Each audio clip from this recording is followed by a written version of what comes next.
अस्सलाम वालेकुम, मेरा नाम है अबरार चौहान। आज हम बाब नंबर 12 हाइड्रोकार्बन्स के अंदर अल्कीन्स के केमिकल रिएक्शन का पहला हिस्सा पढ़ने जा रहे हैं। इसके अंदर हम अल्कीन्स की हाइड्रोजिनेशन और हैलोजिनेशन को पढ़ेंगे, उसका तफसीली जायज़ा लेंगे और उसके बारे में समझने की कोशिश करेंगे। इन तमाम चीज़ों को समझने के लिए हम चलते हैं अपने लेक्चर की तरफ।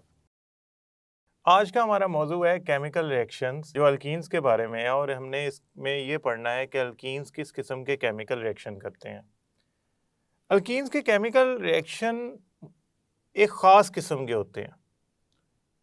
उनके केमिकल रिएक्शन को समझने के लिए आप यूँ समझें कि अगर मेरे पास कमरे में 10 कुर्सियाँ लगी हों और उसमें से एक कुर्सी या 2 कुर्सियाँ खाली हों, तो नए आने वाले 2 तालिब इल्म उसमें मैं बिठा सकता हूँ। इसे कहते हैं जमा कर लेना, दाखिल कर लेना, शामिल कर लेना, एडिशन कर लेना। अगर मेरे पास 10 कुर्सियाँ और उस पर 10 के 10 तालिब इल्म बैठे हैं और 2 नए तालिब इल्म आ जाते हैं, मैं उनका कुछ भी नहीं कर सकता। क्यों? मेरे पास तो जगह ही नहीं है, सैचुरेट हुई हुई है क्लास। आप अल्कीन्स को सैचुरेटेड नहीं समझते, वो क्या है? अनसैचुरेटेड। लिहाजा उसमें मालिक्यूल जमा हो सकते हैं, दाखिल हो सकते हैं। मैं कहूँगा कि वो एडिशन रिएक्शन करते हैं, वो शमूलियत का रिएक्शन करते हैं। वो मालिक्यूल को अपने अंदर दाखिल कर लेते हैं, जमा कर लेते हैं, वो अपने मालिक्यूल में उनको जमा कर लेते हैं। तो मैं इन रिएक्शन को पहले आपको समझा दूं, फिर हम मुख्तलिफ़ किस्म के जो अल्कीन के रिएक्शन हैं उनको एक एक करके पढ़ते जाएंगे। सबसे पहले जो हमारा आज का टॉपिक है, मौजू है अल्कीन्स के केमिकल रिएक्शंस।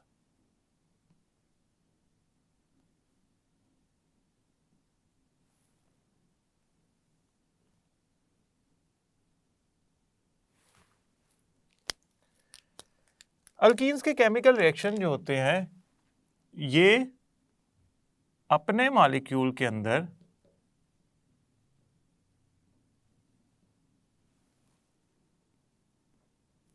छोटे मॉलिक्यूल या रिएजेंट्स जो रिएक्शन करते हैं उनको रिएजेंट्स कहते हैं। रिएजेंट्स जैसे कि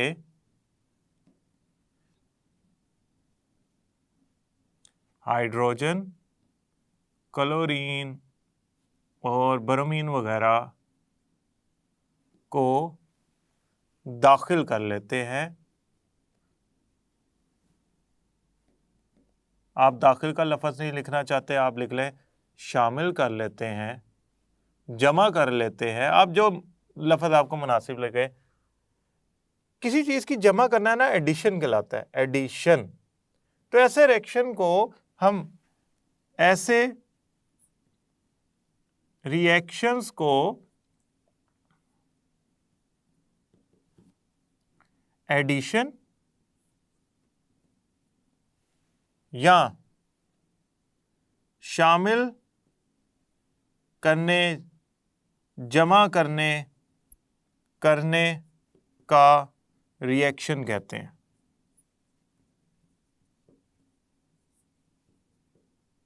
अच्छा, इंग्लिश में ना ऐसे रिएक्शन को लिखा जाता है एडिशन रिएक्शन। ये ना आप 12वीं जमात में जाके बहुत दफ़ा पढ़ेंगे एडिशन रिएक्शंस। लिहाजा ये इंग्लिश का लफ्ज़ आपने ज़रूर याद रखना है, ये वाला।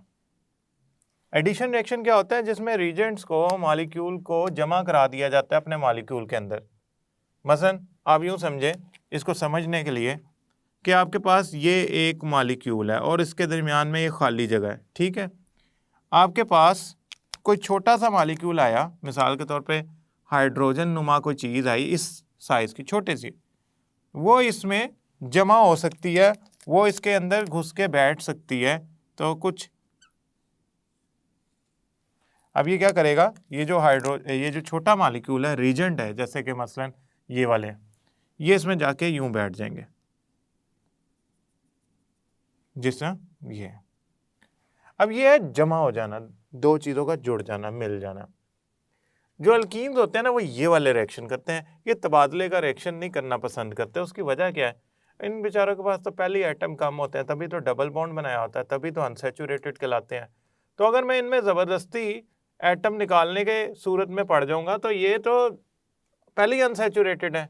लिहाजा इनकी कोशिश होती है, इनकी कोशिश क्या होती है, इस रिएक्शन से फ़ायदा क्या होता है इनको, ये रिएक्शंस करके ये डबल कोवलेंट बॉन्ड से, डबल कोवलेंट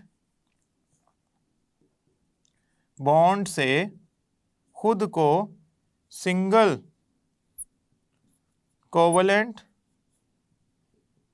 बॉन्ड में तब्दील कर लेते हैं। ये होता है इनको फ़ायदा, यानी कि ये खुद को डबल कोवलेंट बॉन्ड से सिंगल कोवलेंट बॉन्ड में तब्दील करने के जो तरीक़ेकार है वो कर लेते हैं, वो हो जाता है, जिसकी वजह से ये इस्तेकाम हासिल कर लेते हैं। इस पूरे में से क्या होगा, उनका इस्तेकाम हासिल होगा। अब पहला जो हम रिएक्शन पढ़ने जा रहे हैं, केमिकल रिएक्शन पढ़ने जा रहे हैं, वो है हाइड्रोजिनेशन। हाइड्रोजिनेशन ये वही रिएक्शन है जो आपने अल्केन्स की तैयारी में पढ़ा है। हाइड्रोजिनेशन एक ऐसा केमिकल रिएक्शन है जिसमें मॉलिक्यूलर यानी कि H2 मॉलिक्यूलर हाइड्रोजन को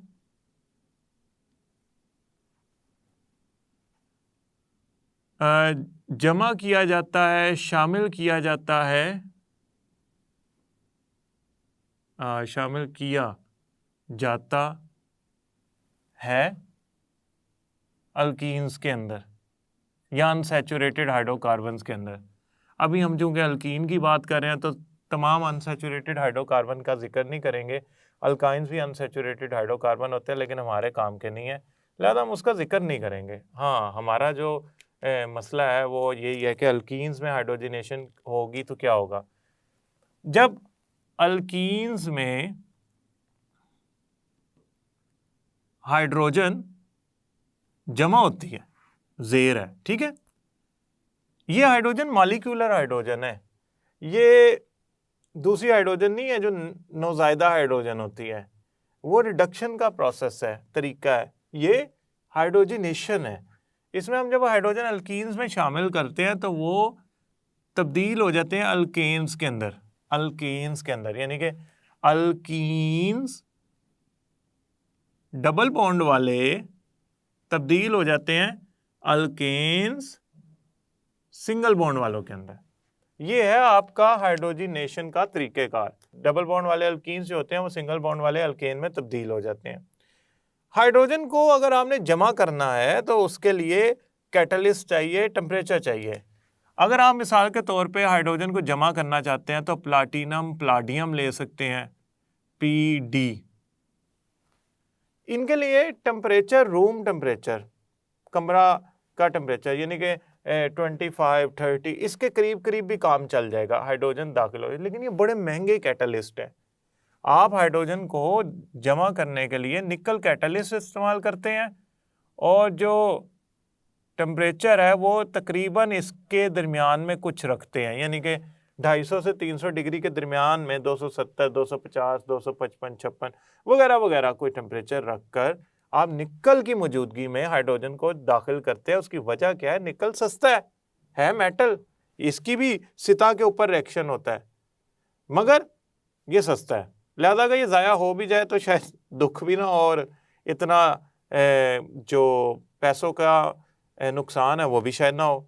लिहाजा हम क्या करते हैं, निकल कैटलिस्ट इस्तेमाल करते हैं और ये टेम्परेचर इस्तेमाल करते हैं हाइड्रोजिनेशन करने के लिए। आपके पास है मिसाल के तौर पे ईथीन, ये है ईथीन, और एक आपके पास है प्रोपीन। ये दो आपके पास अल्कीन्स हैं, प्रोपीन।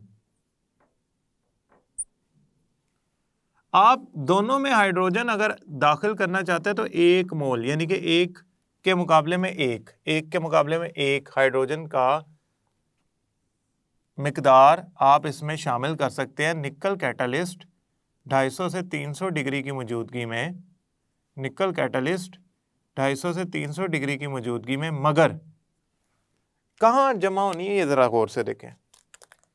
ये जो डबल बॉन्ड होता है ना, ये वाला डबल बॉन्ड, ये टूट जाता है। इसके टूटने से होता क्या है, देखें HCCH, ठीक है, यहां पे 2 है, यहां भी 2 है। अब डबल बॉन्ड टूटेगा ना तो इस कार्बन पे एक जगह बन जाएगी, इस कार्बन पे एक जगह बन जाएगी। ये हाइड्रोजन एक इधर जुड़ जाएगा, एक इधर जुड़ जाएगा। अब जब ये यूं जुड़ जाएगा तो ये क्या बन गया, अब ये जो है ये वाला, ये बन गया आपका CH3CH3 अल्केन। तो मैं ऐसा करता हूं, इसको इसके ऊपर लिख देता हूं ताकि आप हरगिज इसको कुछ और ना समझें। ये बन गया CH3CH3, इसे कहेंगे अल्केन। क्यों, डबल से अब सिंगल बॉन्ड हो गया, लिहाजा ये एक नई होमोलोगस सीरीज या ग्रुप बन गया, नया फंक्शनल ग्रुप सिंगल बॉन्ड वाला बन गया अल्केन। अब हम चलते हैं प्रोपीन की तरफ। प्रोपीन में भी वहीं पे जहां पे डबल बॉन्ड है उसके साथ वाले कार्बन पे हाइड्रोजन जमा होंगे। हाइड्रोजन 2 एटम है, एक इसके पास चला जाएगा, एक इसके पास चला जाएगा। तो हमारा नया मॉलिक्यूल क्या बनेगा, हमारा नया मॉलिक्यूल बनेगा, देखिए ये CH पहले से है तो एक हाइड्रोजन इसके साथ जुड़ गया तो 2 हो गए, इसके बाद 2 हाइड्रोजन थे तो ये 3 हो गए, और बॉन्ड डबल से क्या हो गया, सिंगल हो गया। अब ये प्रोपीन से प्रोपेन बन गया, वो इथीन से इथेन बना था, ये प्रोपेन बन गया जबर वाला। ये अब आपने याद रखनी है बात। आपको पता है जो ऑयल होता है, ऑयल, बीजों से निकलने वाला तेल, बीजों से निकलने वाला तेल, ये ऑयल, ये होते हैं unsaturated compounds, unsaturated organic compounds, यानी कि इनमें डबल बॉन्ड होता है। आप क्या करते हैं,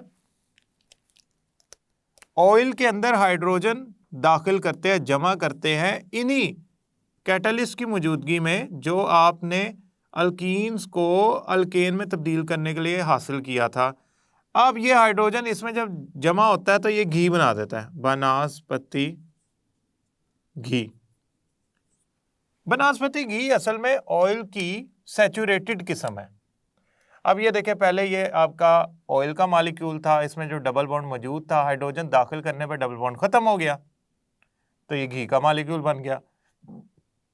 डबल बॉन्ड जब खत्म होता है ना तो मॉलिक्यूल्स के दरमियान कशिश बढ़ जाती है, उनका मास बढ़ जाता है, लिहाजा वो किसी हद तक माया से ठोस हालत में आना शुरू हो जाते हैं। ये वजह कि अगर आप घी को निकालें तो वो ठोस निकलेगा, ऑयल को अगर आप इस्तेमाल करें तो वो माया की हालत में होगा। तो हाइड्रोजनेशन से वनस्पति घी बनता है, और ये जो वनस्पति घी है ये असल में याद रखिएगा एक ऐसा मॉलिक्यूल है जो सैचुरेटेड है। तो मैं लिहाजा इसके नीचे लिख देता हूँ, ये सैचुरेटेड ऑर्गेनिक कंपाउंड है, ये ऑयल अनसैचुरेटेड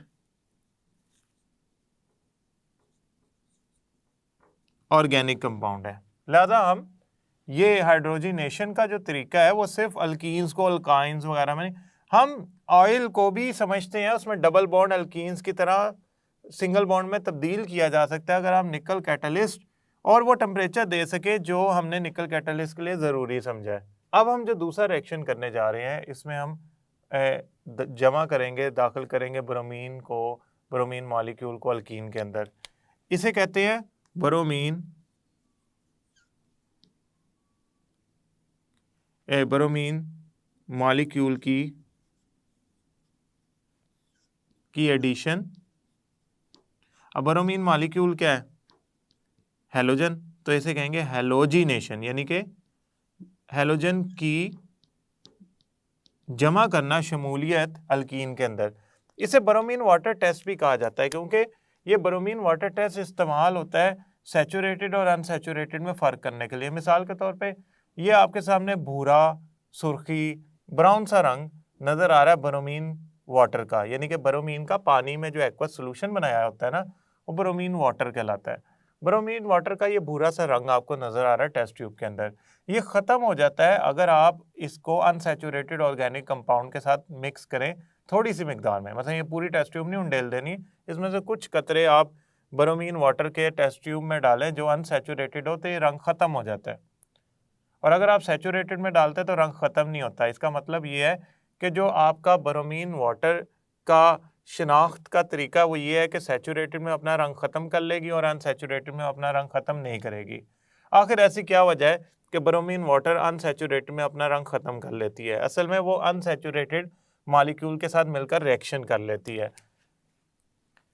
आपके पास है ईथीन, उसका पानी वाले ब्रोमीन यानी कि एक्वा सोल्यूशन ऑफ ब्रोमीन के साथ रिएक्शन करवाऊं तो बिल्कुल उसी तरह जिस तरह हाइड्रोजन इसमें जमा हो जाती है उसी तरह ब्रोमीन इसमें जमा हो जाता है और बनाता है H2CCH2 और एक ब्रोमीन यहाँ पे जुड़ जाता है, आप चाहे ऊपर की तरफ जोड़ ले, एक ब्रोमीन यहाँ पे जुड़ जाता है। क्यों?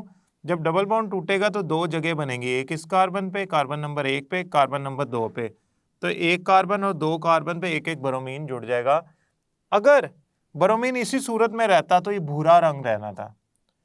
अब ब्रोमीन इससे मिलकर ये बना रहा है, लिहाजा अब Br2 मॉलिक्यूल नहीं है, अब ये बन गया है 1,2 डाइब्रोमो। अब ये इथीन है, इथेन है, ये सिंगल बॉन्ड है तो लिहाजा कहलाएगा इथेन। तो ये 1,2 डाइब्रोमो इथेन जो है ना ये मॉलिक्यूल बन जाता है, तो लिहाजा भूरा रंग खत्म हो जाता है। अगर यहाँ मैं अल्केन लेता और ब्रोमीन से रिएक्शन करवाता तो होना ही नहीं था, लिहाजा भूरा रंग अपनी जगह पे रहना था। लिहाजा ब्रोमीन मॉलिक्यूल या हेलोजिनेशन एक ऐसा तरीक़ाकार है जिसमें हेलोजन में दाखिल कर देता हूँ अल्कीन के अंदर और उसको तब्दील कर देता हूँ मैं इस मॉलिक्यूल के अंदर। इसको डाई हेलाइड भी कहते हैं। डाई का मतलब होता है दो, हेलाइड का मतलब होता है हेलोजन वाला। तो ये दो हेलोजन वाला मॉलिक्यूल है। इसको ब्रोमीन वाटर टेस्ट भी कहते हैं, जिसके अंदर हम ब्रोमीन एक्वस लेकर साबित करते हैं कि सैचुरेटेड और अनसैचुरेटेड में क्या फ़र्क है। सैचुरेटेड में वो रंग जो है अपना ख़त्म नहीं करता, अनसैचुरेटेड में ये ब्रोमीन रिएक्शन करके अपना नया कंपाउंड बना लेता है और रंग ख़त्म हो जाता है। मैं उम्मीद करता हूँ ये लेक्चर आपको समझ आया होगा। अगले लेक्चर तक के लिए अल्लाह हाफिज़।